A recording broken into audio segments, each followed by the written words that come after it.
The producers and distributors of Tech AV technical training videos and instructional aids welcome you to this program in the Electric Cable series. This is the overview program in which you will learn some important basic facts about cables and their construction, as well as the basic principles of cable preparation in readiness for a jointing or termination procedure. Other programs in this series will demonstrate the actual procedures for effecting various joints and cable terminations. During the program, you will be given time to review and practice the various procedures discussed and demonstrated. Let us begin then by first taking a general look at cables. Any electric cable can be regarded as a continuous length of current-carrying conductor material designed and manufactured to meet the requirements of voltage and conditions in which it is to be installed. Although many types, sizes and ratings are manufactured, all cables share two common features, namely, they have cores of conductive material and an insulation surrounding the cores. The conductive material most commonly used is copper wire drawn into strands and twisted or laid to create a continuous but flexible core. Wherever flexibility is not required, solid conductors may be encountered.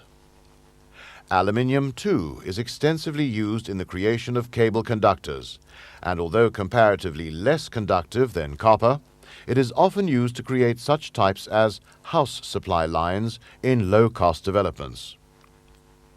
Surrounding the conductive material is a layer of insulation, which is designed to prevent the escape of current from a conductor.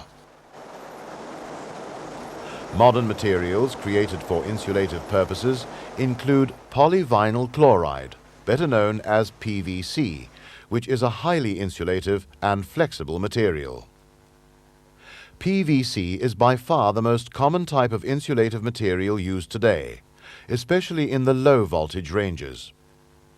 Other insulative materials include resin-impregnated paper, as seen here in this medium voltage cable designed for undersurface installation.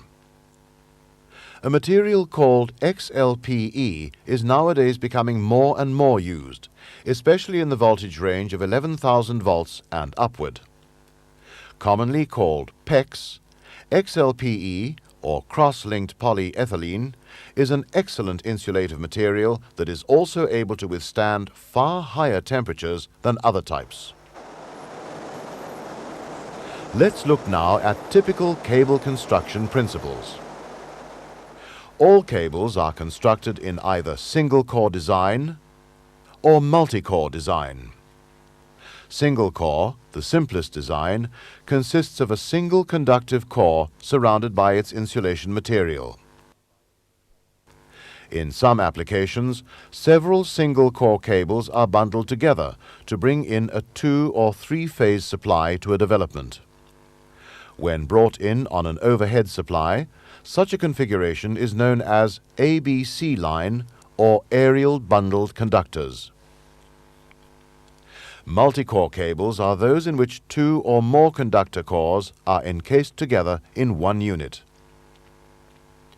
The construction of multi-core cables may be as simple as this so-called flat twin and earth, used mainly in low-cost domestic applications, or as complex in construction as this XLPE medium voltage cable.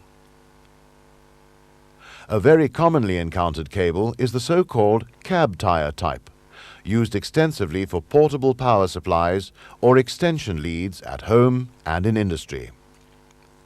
Cab tire illustrates the typical construction of a simple multi-core cable. 3 individual conductor cores are each insulated with color-coded PVC material. The 3 cores are encased with a bedding material which may also be PVC or even silicon rubber. More complex low-voltage cable designs include house supply types, used where permanent supplies are installed. Such cable types are usually of the earth continuity conductor or ECC design, which we will see again later in this program. We have, in passing, introduced two terms which may be confusing to you, namely low and medium voltage. Let's clear this up before we continue. Low voltage is classified as any voltage ranging from 1 up to 1000 volts, or if you prefer, 1 volt up to 1 kilovolt. All domestic supplies are in the low voltage classification, as are the majority of light and medium industrial users. Medium voltage is classified as any voltage ranging between 1001 volts and 36 kilovolts. The majority of medium voltage cabling is used in reticulation systems through underground routing to substations. Certain heavy industries require medium voltage supplies, especially in mining and smelter operations.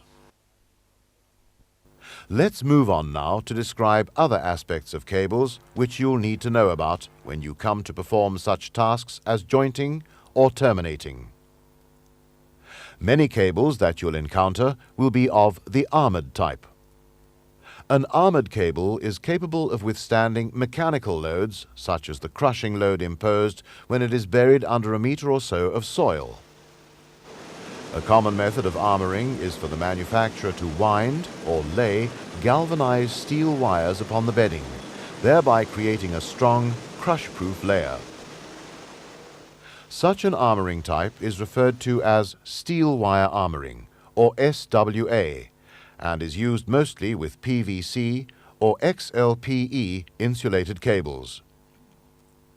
Steel tape armoring, or STA, is another typical type, mostly encountered with paper insulated cables. Most cables, and especially armored cables, are provided with an outer layer known as the outer sheath or outer serving. The purpose of the sheath is to provide a protective covering to the whole encasement. Depending upon the cable's application and working environment, a sheath may be created from PVC, nitrile rubber, silicone rubber, or even a simple layer of bitumenized hessian, or jute as it is often known. The outer sheath, especially with PVC, is a convenient area onto which the manufacturers can imprint certain information, or create a color code to assist the user in identifying the type of cable.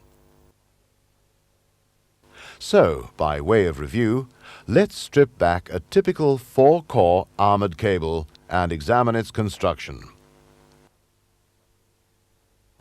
Firstly, we have the outer sheath, which, when removed, reveals the steel wire armoring. Earlier, we introduced the ECC cable type.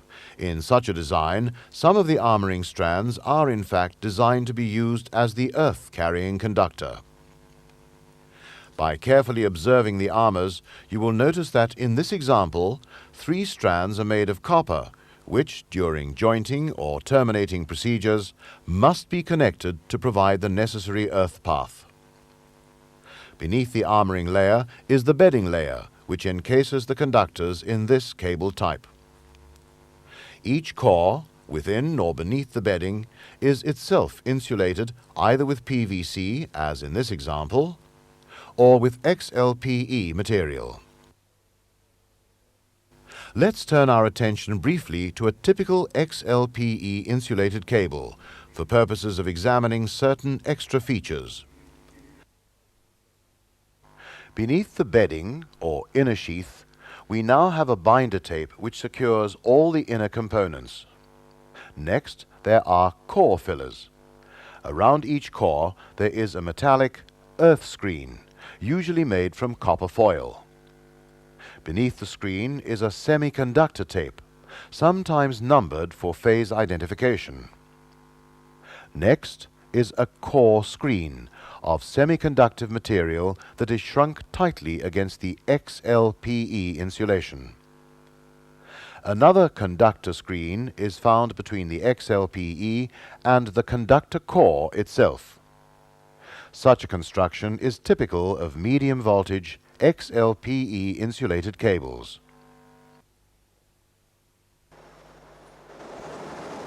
As you can now appreciate, cable construction can and does vary considerably. Whenever you come across a cable that you are not familiar with, our advice is that you consult your supplier or manufacturer's catalog for extra information. Let's break now for a review or discussion with your course controller.